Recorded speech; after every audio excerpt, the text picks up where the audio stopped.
Happy Monday. Hopefully everyone had an awesome Monday, awesome weekend. Really shouldn't be calling this news and culture. I should be calling this taking a dump on Austin politics. Because this is how I feel like most of the politics I talk about in Austin is about how crappy Austin is and how crappy we're being led on a governmental level. And this story is no different. This story is no different, and I wish I didn't have to report this crap and how crappy our DA is. Even though he is backed by Soros, I shouldn't expect anything less than this at this point. But he keeps on getting worse and worse and worse.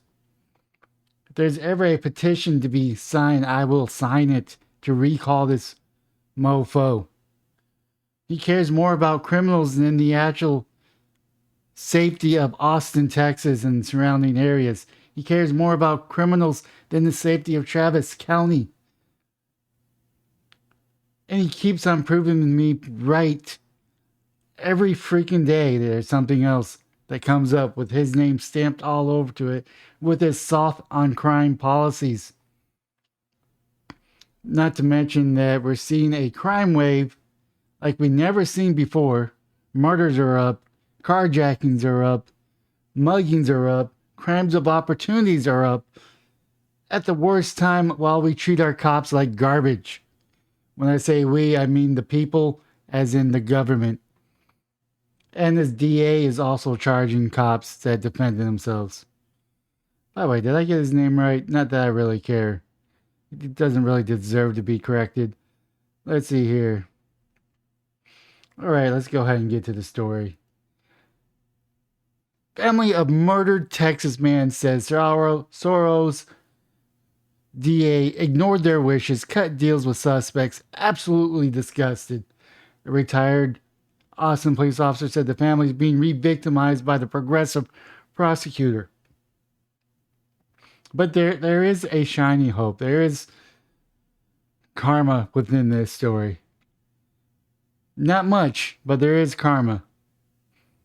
Family of a man brutally killed in Austin, Texas, told Fox News Digital that the county Soros-backed progressive district attorney has ignored their objections to lenient sentences for all 5 defendants in the case and shown he doesn't care about crime victims. Christopher Branham, hopefully I'm saying your name right. He's the only person I want to say his name correctly because he is the victim. He is the dead father of 2 who was brutally murdered. He was murdered on June 24th, 2020, after being beaten and robbed in a mob-style attack at Round Rock, Texas hotel by 5 individuals. He was then taken to a cornfield by 2 individuals and he was shot and killed. His body was not found until weeks later. Travis County District Attorney, I want to punch in the face look, Jose Garza. I don't advocate for punching him in the face. Look at his smugness. It's a face that you just want to slap and keep slapping. I'm sorry, I have very little respect for this person right here. This person has to suffer. His family has to suffer because this DA doesn't want to do his job. Let's see here. Cornfield, and he was shot and killed. His body wasn't found until weeks later. The Travis County District Attorney Jose Garza, progressive activist funded by networks of liberal mega donors, George Soros, took office in January the next year. And Branham's family told Fox News Digital that's when all the issues started. Because he's soft on crime. He doesn't want to put people in prison. He doesn't want people to be safe in their neighborhood. And that's why we have drive-by shootings here in a southeast neighborhood of Austin.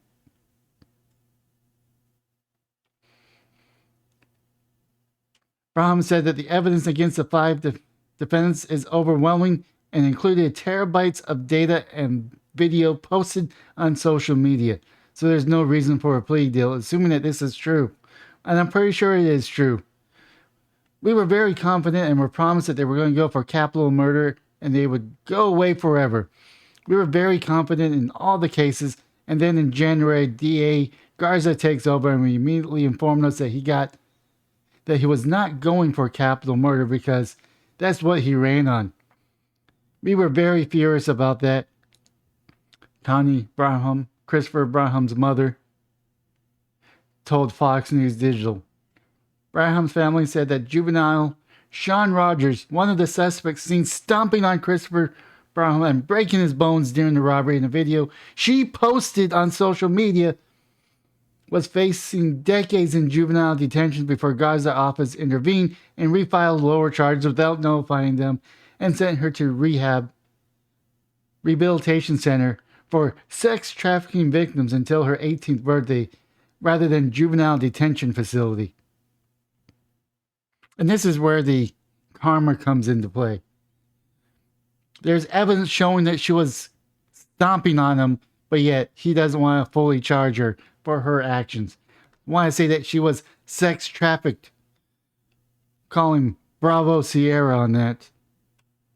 And here's where the karma kicks in. Rogers then escaped the rehab center and was on the run before getting hit by a car and killed in Fort Worth, Texas on October 14th, 2021, the same day that Christopher Branham would have celebrated his birthday. So you got a birthday gift after all. A birthday gift after all. If that isn't karma, then I don't know what it is. This is the only good part of the story because this piece of crap is no longer terrorizing anybody. I don't really wish harm on anyone, but the fact that justice was served one way or the other, I can celebrate that.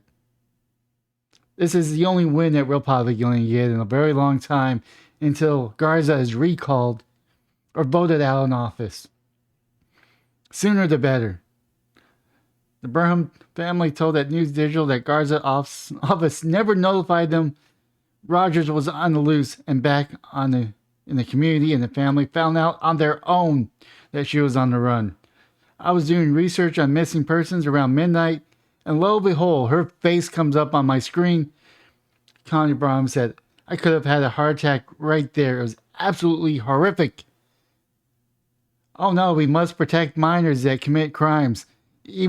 Not even alerting the family members that one of the people responsible for the death of their father is out on the run. Oh no, we can't tell anybody because we must protect juveniles, delinquents, even if they're delinquents, even if they're monsters. We must protect their privacy of a juvenile. They should have let us know, Monica Branham, Christopher's sister, said. She could have been dangerous and coming after us. We don't know. And of course, the second defendant in the case of Jesse Perkins was indicated for aggravated robbery in 2020, but Garza office dismissed the charges after taking office pending further investigation. The move, the family says that they were told by Garza assistants, was made due to lack of evidence. There was plenty of evidence, according to Monica. Perkins is currently in prison on a 3-year sentence for a separate robbery charge in neighborhood Williamson County, committed the same week as Branham murder. Court record shows that Perkins is eligible for release in 2023. Maybe he'll get some karma justice after all. Maybe he'll go to Fort Worth and find the same owner of the car that ran over his accomplices. I'm not saying that someone should do that. I'm just saying if it happened once, it could happen again. And I am not asking anyone to hunt them down. But if it were to happen, I wouldn't be saddened by it.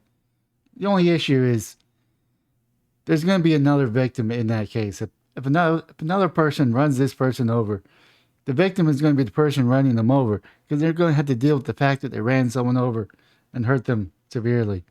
So I don't really recommend that. Brown family said that Garza promised that he would personally let them know about any plea deals or significant negotiation, but did not personally tell them when the charges against Perkins were dismissed and made moves after that without personally speaking to the family instead of communicating through his assistants, sometimes via email. This shows you that he's not genuine, Monica Branham said. He doesn't care. He doesn't care about the victims, and I tend to agree with that. And of course, the third defendant, Jamel Walford, who was wearing an ankle monitor while participating in the assault of Branham after the release by Travis County on PR bond for a previous aggravated robbery charge. The family said Walford also offered a deal much lower than he had hoped. We don't know if he was heavily involved in directing it, Monica Branham said, but Walford's involvement, so it's hard to know that he's only charged with aggravated robbery and not murder. In a lot of places, if you are part of a party that leads to death, it doesn't matter what role you play.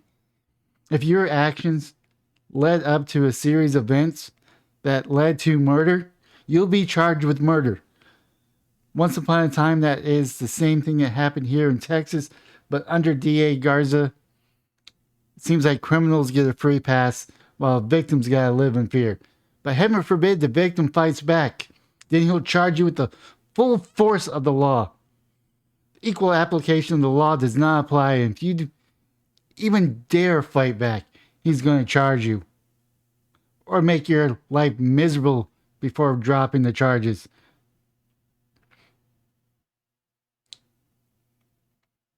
Let's see here. This is kind of a long story, but the bottom of it is all these defendants got plea deals. Let's see here. According to the affidavit, Davis' alleged triggerman, Kyle Cleveland, told their accomplice that they were taking Branham to the hospital after beating and robbery. However, they returned without him. Davis reportedly laughed and said that the pair sent him home and that was in heaven. Davis also believed to have chased Branham down with the Cleveland's gun, with Branham attempting to escape from the vehicle on the way to the cornfield. Branham family said that they have spoken up multiple times objecting to the idea of Davis serving 14 to 15 years from what started as capital murder charge. We were furious because the offer was 15 years, and we begged and pleaded that we had phone calls and meetings and were threatened to be hung up on by DA Garza, the works, because we did not agree with the 15 years. But they did it. Jesus did it, Connie Brown told Fox. I think up here it says they've already signed the paperwork, so deal with it. I forget where it says it, but recommended sentence was asked by his testimony. Yeah, because I did kind of skip it. Let's see here. We were furious. We asked, okay, 15 years, that's nothing for capital murder. There's no counter offer, no wiggle room. There's no going down from there, right? And we were like, no, it's either that or we go to trial. And then they tell us that he counter offered to 2.5 and we're going down to 14 and we can get his help with other trials. And we're like, no, absolutely not. Sorry, we already signed the paperwork. Deal with it. Deal with it. We don't care that you lost your father. We don't care that you're grieving. We don't care that this person's going to be eligible after 15 years to be out on the street to victimize more people. We don't care about the public safety. We don't care that you're grieving. We already signed the paperwork and we don't need your approval. This is my law, according to DA Garza. Brown family said they were told Davis' plea deal will help the case against the alleged triggerman Cleveland, while also being told that the case against Cleveland was strong without any additional testimony. So why so low? You don't absolutely need him. I get it if that makes or breaks the case, but it doesn't. The fifth defendant, Kyle Cleveland, is facing capital murder indictment, but Branham family said the plea deal is possible for significant less prison time, less than 99 years. They asked for Cleveland is scheduled to go to trial this month. Applicable Texas state law known as law of parties said that each party to an offense may be charged with the commission of the offense, which a family believes also the state charges all parties involved with Branham murder. All traditional distinctions between the accomplices and principals are abolished by this section, and each party on an offense may be charged and convicted without alleging that he acted as a principal or accomplice, the law states. Branham told the Fox News Digital that they've been told by Garza office that the law of parties do not apply due to the robbery and being separate event from the murder when Cleveland and Davis left the group with Christopher Branham in the car and shot him to death in a different area. It's the same event. Where are you? Where are you? It's the same freaking event. You can't have one without the other. If they didn't beat him and rob him, then they wouldn't be in his possession to take him to the cornfield and execute him. They're the same event. Same event. Every person that was involved in that piece in the murder, Monica Branham said, I mean, all of them, they should be charged with murder just because they all beat him so badly. He could have died right there. Garza, who was elected to Travis County DA without any previous experience as a prosecutor, ran on a platform of progressive policies with a plan to reimagine justice in Travis County. Guess what? Reimagine justice means we're not safe. If something terrible happens to you, then something terrible happens to you. We're not going to prosecute to the full extent of the law because we don't believe in long prison terms. We don't believe that just because they made a mistake and killed your husband, that they should have the rest of their life ruined. However, you're going to grow up without a father, but that's okay. You can just deal with it. That's what the DA Garza Reimagined Justice means. It means that criminals get a free pass while we suffer. Garza has faced criticism since taking office. I'm criticizing him. For those who say that he's leading on Senate's policies that contribute to surging crime, including a record number of homicides in 2021 and low police morale. You know how you get low police morale? Demonize them. Now, when I say demonize them, that's coming from the city. That's coming from the DA. That's whenever the DA sees, oh, this Officer Willie just committed a crime. He said the F word. We got to prosecute him for being unprofessional. Oh, 11 cops defended themselves while being viciously attacked at their headquarters. Oh, we can't find the protesters, but we know who the officers are. Let's go after the officers. That's how you get low police morale. You don't back your officers. Now, I don't think police officers should get a free rein. I do have conditions when I back the blue, and if certain conditions are met, then I'm going to back them. If certain conditions are not met, I won't back them. And it's a case-by-case scenario.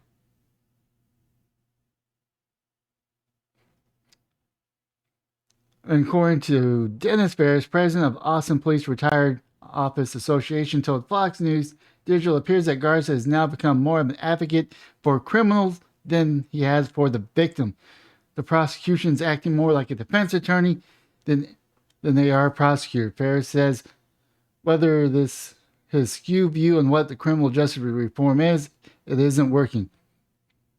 It sure isn't working for the victims. It used to be they got the victims buy-in before offering plea bargains. Now it appears that he's not even doing that because they're not even communicating with them. And this is what leading to re-victimization of these families. We're absolutely disgusted with our office at this point. Oh, with that office, Connie Branham told Fox News Digital, adding that she believes the lack of willingness to pursue stronger convictions is political. There's just a lot of stuff that they told us that are straight up lies and just carrots to make us feel good. We've been dealing with this for 2 years and 3 months, and it feels like nobody cares what we have to say. I care what you have to say. Your voice matters. Unfortunately, I'm not in a position of authority to address some of your grievances. I do have the authority to not vote for DA Garza when it comes up for re-election. I do have the authority to sign my name on a petition if there's one to be had. Our voices are not being heard at all. Your voices are being heard. Just not by the correct people, not with the people that can make your life better.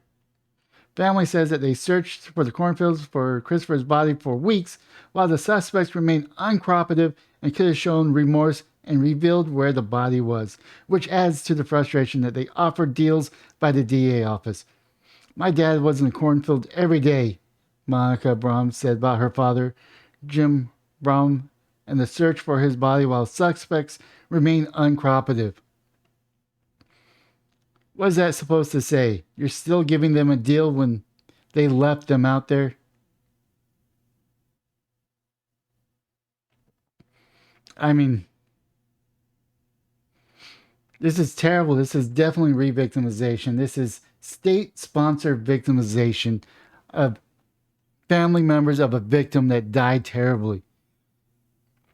DA Jose Garza needs to be recalled. His soft on crime process, his not giving harsh punishment, is destroying this great city of Austin, and he needs to go. Leave a comment down below on what your thoughts are. Do you agree with me that he has a punchable face? Not that I'm advocating that you go punch his face, because that's a crime. But he just has this smugness that he's better than everyone. He's elected. Anyways, do you agree with my assessment that DA Garza needs to go? Is there something I'm missing that may make these cases seem better than what they actually are? Is it just a case of bad optics, but they have good merits? Or do they just have bad optics and bad merits? Let me know down below. Smash the like and subscribe button on any and all platforms, or just the platform that you're currently on. But most importantly, if you live in Austin, make sure you're packing some heat. It may save you. And with that being said, have yourself a wonderful day, morning, or evening.